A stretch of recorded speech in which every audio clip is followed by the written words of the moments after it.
Hello दोस्तों, कैसे हैं आप लोग। अ, सबसे पहले हम भारतीय हैं। मैं जो भी हूँ, आप जो भी हैं, हम सब भारत में रहते हो। सबसे पहले हम भारतीय। ये कथन कहा था श्री डॉक्टर भीमराव अंबेडकर जी ने, और ये हमारे संविधान में भी लिखा हुआ है। तो हाँ, देश में एक मुद्दा चल रहा है कि आरक्षण हटाओ, आरक्षण हटाओ।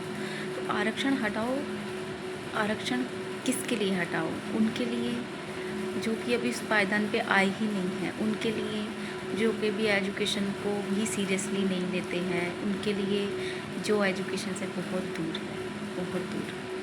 और SC ST का एक तबका पढ़ चुका है, एक पीढ़ी पढ़ चुकी है, लेकिन उसकी बाकी पीढ़ियों में अभी जान भर नहीं है। ठीक है, तो उनको आने दो, उनको उस लेवल तक आने दो, तब आप आरक्षण का विरोध करिएगा।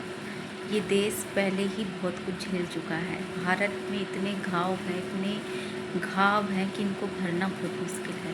ये भारत एक सोने की चिड़िया हुआ करता था, बट यहाँ के लोग बहुत प्यारे हैं, बहुत दिल वाले हैं। और वो क्या है ना, कच्चे दिमाग के, उनको कोई भी कुछ भी कहा जाए तो वो उस पर अमल करके, और कई बारी वो सच्चाई देखना भूल जाते हैं। ठीक है, मेरा देश बहुत अच्छा है, मेरे देश में सब कुछ अच्छा है, लेकिन मेरे देश पे कितनी गुलामी हुई है। मुग़लों की गुलामी, अंग्रेज़ों की गुलामी, बाहर के लोग, बाहर के आक्रमण। और एक जैसे एक भारत माँ है, उसका सारा खजाना लूट गया, उसके पास क्या रह गया? उसके प्यारे लोग। उन प्यारे लोगों में बहुत प्यार है। वो अलग अलग धर्म, अलग अलग जाति, अलग अलग समुदाय, अलग अलग रूप रंग से होते हुए भी आज भी जब विराट कोहली छक्का मारता है तो सबके दिल में ऐसे भर जाता है। ठीक है, आज भी जब मोहम्मद सामी अगर बॉल फेंकता है तो सब भाई ये जिता देगा। ठीक है, तो हम अलग नहीं हैं, हम ये फील करते हैं हम अलग नहीं हैं, लेकिन कुछ मुद्दों पे, कुछ जगहों पे हमें हमारे माइंड के साथ इतना खेला जाता है, राजनीतिक मुद्दे बनाए जाते हैं। पहले से ही हिंदू मुस्लिम करा करा के कुछ बेकार लोगों ने हिंदुस्तान पाकिस्तान का बंटवारा कराया। दोनों जगह में नफ़रत हुई, दोनों समुदायों में नफ़रत हुई। उसके पहले बाहरी देशों के आक्रमण होते थे, बाहरी जो दुश्मन थे उनसे ही लड़ने में फुर्सत नहीं थी। फिर धीरे धीरे अंग्रेज़ आ गए। अंग्रेज़ जो पहले सिर्फ व्यापार के उससे आए थे, उन्होंने देखा ये देश के लोग तो बहुत भोले हैं और इनको अपना शिकार बनाया जाता है, उन्होंने यहाँ पे ही राज करना शुरू कर दिया। और हमारे देश के भोले लोग उनके गुलाम बनते चले गए धीरे धीरे। पता है क्यों हुआ?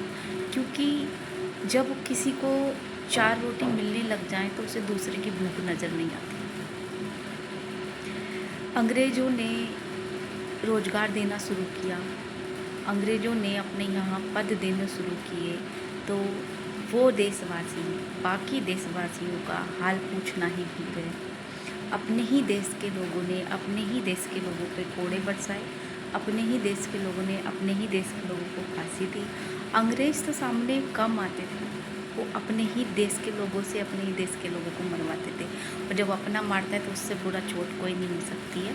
तो मैं ये सारी बातें क्यों कह रही हूँ? पहले हमें हिंदू मुस्लिम में बांटा गया, आज तक भी पाकिस्तान से हमारी इतनी कट्टर दुश्मनी है कि पाकिस्तान में अगर बम भी गिर जाए, भले से उसमें बहुत सारी कम्युनिटीज़ के लोग रहते हैं, हिंदू भी रहते हैं, मुस्लिम भी रहते हैं, सिख भी रहते हैं, लेकिन हमारे मन में इतनी नफ़रत कि अगर पाकिस्तान पे कोई बम गिरा दे तो हम खुश हो जाएंगे।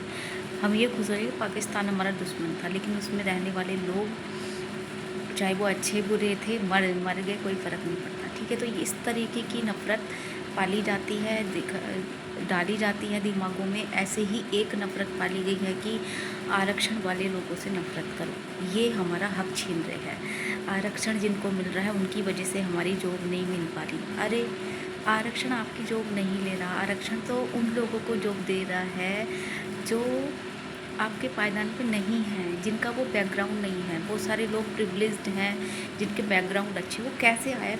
पुराने उससे जाइए ना। अगर किसी के पापा ने, दादा ने, परदादा ने किसी अंग्रेज़ सरकार में किसी अच्छे पद पे काम किया होगा तो उसका बैकग्राउंड ऑलरेडी अच्छा हो गया होगा। अगर किसी के दादा परदादा ने किसी राजा के यहाँ काम किया होगा, अच्छी पद पे काम किया होगा, तो उसका बैकग्राउंड ऑलरेडी अच्छा हो गया होगा। लेकिन आप ये देखिए ना, SC ST OBC कम्युनिटी को काम कहाँ मिलता था? वो लोग तो सफाई, गंदगी साफ करने के लिए, बाहर की चीज़ें देखने के लिए ही रह गए। उनको तो पद दिए ही नहीं गए, उनसे तो सिर्फ श्रम कराया गया। तो उनके बैकग्राउंड कैसे अच्छे हो जाएंगे? आप ये सोचिए। आप मुद्दे पे तो आ जाते हैं, आप लड़ने भिड़ने आ जाते हैं, आप नफ़रत भी करते हैं कि इसको नीचे बिठाना है, ये हमारे सामने बैठने के लायक नहीं है। और आप एक जाति में पैदा होंगे, या आपके पुश्तों को भी नहीं पता होगा कि आप किस परिवार में पैदा हो जाएंगे। ठीक है, साइंस, DNA ये सब समझते हो, जेनेटिक्स समझते हो तो समझ रहे होगे। ठीक है, कुछ मतलब नहीं होता। एक एग होता है, स्पर्म होता है, दोनों मिलते हैं, और उस एग स्पर्म को नहीं पता कि वो जनरल कास्ट के महिला के अंदर जा रहा है, या SC कास्ट की महिला के अंदर जा रहा है, या किसके अंदर जा रहा है। वो एक जन्म हो रहा है, बस वो एक प्रोसेस हो रही है, और बाहर आके पता लगता है कि हाँ ये बच्चा SC, क्योंकि उसका पिता SC होता है, उसका पिता जनरल होता है, उसका पिता OBC होता है, उसका पिता मुस्लिम होता है, उसका पिता सिख होता है, तो उस हिसाब से उसको बोल दिया जाता है। अब इसमें इतने प्राइड की बात क्या है, मेरे को समझ नहीं आती है ना। दूसरी बात ये है कि बैकग्राउंड जिनके अच्छे रहे होंगे, वो मैंने बता दिया किनके अच्छे रहे होंगे। आज जिनके बैकग्राउंड अच्छे हैं वो किनके अच्छे हैं? जो कि नौकरी में हैं, जो कि बिजनेस कर रहे हैं, जिनकी बहुत सारी खेती है, जिनका किसानी से बहुत पैसा मिल जाता है, जो जमींदार हैं, जिनके होटल्स चल रहे हैं, जिनके बिजनेस चल रहे हैं, आज वो हैं। जो डेली मजदूरी करने वाले लोग हैं, क्या उनको आरक्षण मिलना चाहिए? नहीं मिलना चाहिए? आप बताइए।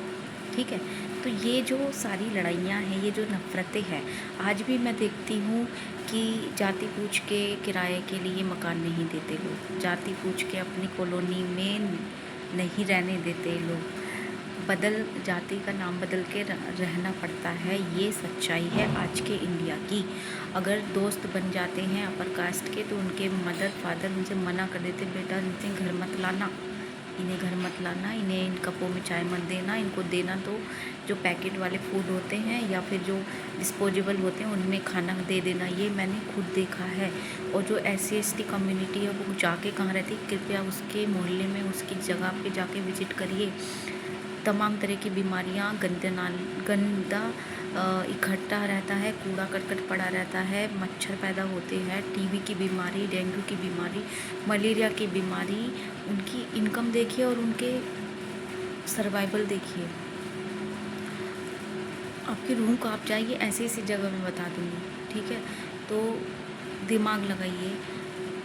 जिन मंदिरों में करोड़ों का दान आता है, उसे एक पुजारी हैंडल करता है, वो भी सिर्फ एक कास्ट से बिलोंग करता है। वो अपने आसपास भी कर्मचारी भी नहीं लगाएगा आपको, किसी और कास्ट को, लेकिन हम उसको बड़ा सम्मान देते हैं। जो चढ़ावा भगवान को चढ़ाया जाता है, मैं तो सबसे रिक्वेस्ट करती हूँ, जो चढ़ावा भगवान को चढ़ाया जाता है उसकी पैसे की जगह, जेवर की जगह, या अच्छी अच्छी चीज़, मिठाइयों की जगह और मेवों की जगह आप सिर्फ गेहूँ चावल दान दीजिए। क्या भगवान को एक अन्न का दाना प्रसन्न नहीं कर सकता? क्या कृष्ण लीला किसी ने देखी होगी? जो हमारे लोग हैं, उन्होंने क्या बोलते हैं, सबने टीवी देखा है बचपन में, जो सुदामा सिर्फ उन्हें 3 चावल अर्पण किए थे, तो उनसे प्रसन्न हो गए थे।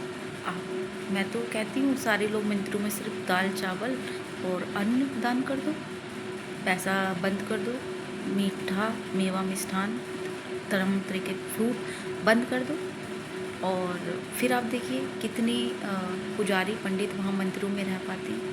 ठीक है, तो ये जो एक पूरा चक्र है ना, ये जो एक भ्रम है, उसको प्लीज़ आप समझिए। एक ही कम्युनिटी मंदिर में भी राज करिए, एक ही कम्युनिटी ऊपर सारे अच्छे पदों पे राज करिए, तो ये क्या इनजस्टिस नहीं है? क्या उनके पायदान तक आने के लिए आरक्षण देना ज़रूरी नहीं है?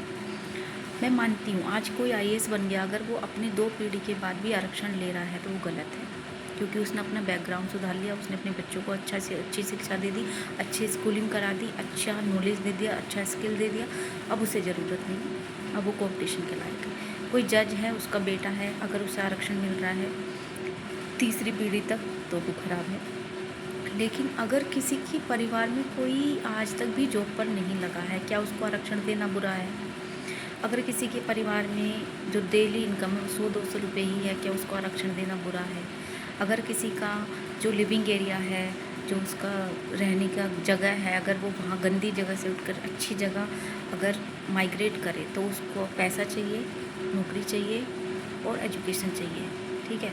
तो ये कहाँ से मिलेगा? आप जो ये उठाने लगते हो आरक्षण हटाओ हमारा, हम इतनी मेरिट लाते हैं, ये 40 वाले बन रहे हैं 20 वाले, क्या सच में? क्या सच में? नहीं।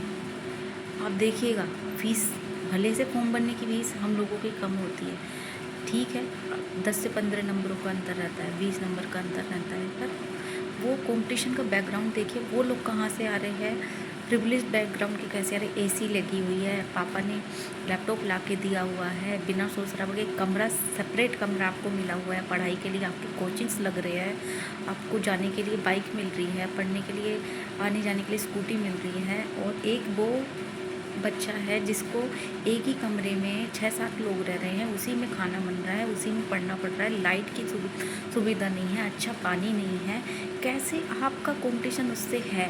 कैसे है?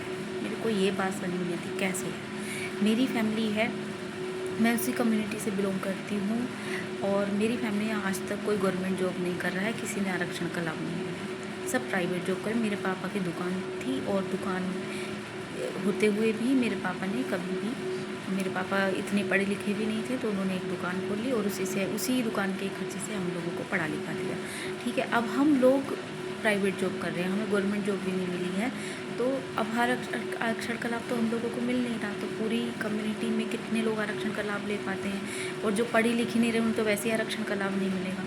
या ऐसे भी बहुत सारे लोग जो भी पढ़ ही नहीं रहे हैं SC ST में, तो उनको तो आरक्षण का लाभ कैसे मिलेगा?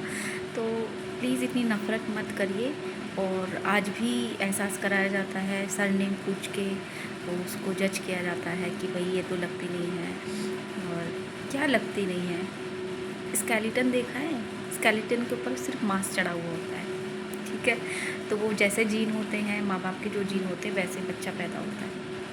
माँ बाप गोरे चिट्टे हैं तो बच्चा गोरा चिट्टा होगा, DNA जिनको समझते हो। माँ बाप अगर बेचारे मालनरिश्ड हैं तो बच्चा भी मालनरिश्ड ही होगा, उसको अच्छा न्यूट्रिशन नहीं दे पाते हैं। तो कैसे कंपेयर करते हो? मतलब क्या लॉजिक लगाते हो कि ये लगते नहीं है, तो लगता नहीं है? अरे जिसको न्यूट्रिशन नहीं मिलेगा वो बेस कम सुंदर दिखेगा, जिसको न्यूट्रिशन मिल जाता है, जो अच्छा कमाने लगता है, पैसा होता है, वो बेस ही ग्लो करेगा, अच्छा दिखेगा। क्या है ये लॉजिक? मतलब आप लोगों को, बहुत भोले मेरे प्यारे लोग हैं, अपने ही देश में अपने ही लोगों से नफ़रत करना सीख गए हैं, और बिना कुछ हिसाब तौल मोल करे बस नफ़रत करना शुरू करना है। आरक्षण नहीं देना है, आरक्षण ख़त्म करो। मैं तो चाहती हूँ आरक्षण ख़त्म हो जाए, बिल्कुल चाहती हूँ मैं तो आरक्षण, क्योंकि अभी तो हमें 27% मिल रहा है, फिर जब आरक्षण ख़त्म हो जाएगा तो मतलब सब इक्वल, और 100 सीट पे फिर SC भी जा सकता है, ST भी जा सकता है। जो 50% पे जनरल बैठा हुआ है तो उसमें सिर्फ SC भी जाएगा, ST भी जाएगा, OBC भी जाएगा। ख़त्म करो आरक्षण। और उससे पहले मंदिरों में पुजारी सिर्फ सारी जाति के होंगे, कहीं भी डिस्क्रिमिनेशन नहीं होगा, किसी का सरनेम ही नहीं होगा, जातियाँ ख़त्म करो, और जातियाँ ख़त्म करके फिर स्कूल की शिक्षा फ्री कर दो, 12th तक बिल्कुल फ्री कर दो, हर एक बच्चा एटलीस्ट 12th तो कर ले। उसके बाद उसको कोर्स में, जब आप प्राइवेट कॉलेजों में जो अमीर और प्रिविलेज लोगों के बच्चे पढ़ते हैं, वहाँ तक पहुँचने के लिए उसको गवर्नमेंट स्कॉलरशिप दे दे कि भाई तुम्हारी एक कोर्स तुम कर लो, BTech MTech MBBS और ये सब तैयारी करो, और इतना स्कॉलरशिप तुम्हें मिल जाएगा, और जब तुम जॉब में चले जाते हो तो तुम्हें वो वापस करना है, ठीक है। इतना अगर हो जाए और जातियाँ ख़त्म कर दो, बिल्कुल कोई रहे ही नहीं, कौन राजपूत, कौन जाट, कौन SC, कौन ST, कौन यादव, कौन कुर्मी, कौन ये पंडित, कौन ये सब ब्राह्मण वाह्मण, सब ख़त्म कर दो, ठीक है। सब ख़त्म कर दो। We are भारतीय, सबसे पहले इंडियन है। ख़त्म करने के बाद फिर कॉम्पिटिशन आएगा। हर गवर्नमेंट, जितनी भी गवर्नमेंट कोई सी भी आए, BJP हो, कांग्रेस हो, आज तक भी किसी ने शिक्षा फ्री नहीं करी है। मैं किसी को भी गवर्नमेंट को सपोर्ट नहीं करती हूँ, क्योंकि वो किसी एक को भी सपोर्ट करो, दूसरे को सपोर्ट करो, सब एक जैसे हैं, सब एक थाली के चट्टे बट्टे। जब तक फ्री शिक्षा नहीं होगी, 12th तक प्राइमरी शिक्षा फ्री करो, 12th के बाद अगर बच्चा कोर्स करना चाहता है उसको कोर्स के लिए स्कॉलरशिप दिलवाओ, फिर कंपटीशन में बिठाओ, फिर आरक्षण उसको मेरिट और डीमेरिट के बेस पे आप लोग जज करिए, फिर उसको गधा बोलने से पहले 10 बार सोचिए और देखिएगा। फिर जो 100 सीटों पे फिर मज़ा आएगा कि SC ST भी जा सकते हैं, OBC भी जा सकते हैं और पूरा जा सकते हैं। तो ये जो सब कुछ चल रहा है इस पर प्लीज़ प्रतिक्रिया नहीं दें। और आरक्षण मैं तो चाहती हूँ इकोनॉमिकली वीक सेक्शंस भी ख़त्म हो जाएं। क्यों रहे किसी की इनकम 2 लाख से कम, वो आगे भी बढ़ सकता है, वो आगे भी कमा सकता है। इकोनॉमिकली वीक सेक्शन वाला भी आरक्षण ख़त्म हो जाए, बिल्कुल। जब जातियाँ ख़त्म, EWS भी ख़त्म और सारे आरक्षण ख़त्म, मज़ा ही आ जाएगा। क्यों? मेरे प्यारे देशवासियों, मेरे भोले देशवासियों, नफ़रतें करना बंद करो। आरक्षित, गैर आरक्षित, ये वो ऊंच नीच, लॉजिक लगाओ, सबको साथ लाओ, सबको बराबरी दो, तब बात करो, ठीक है।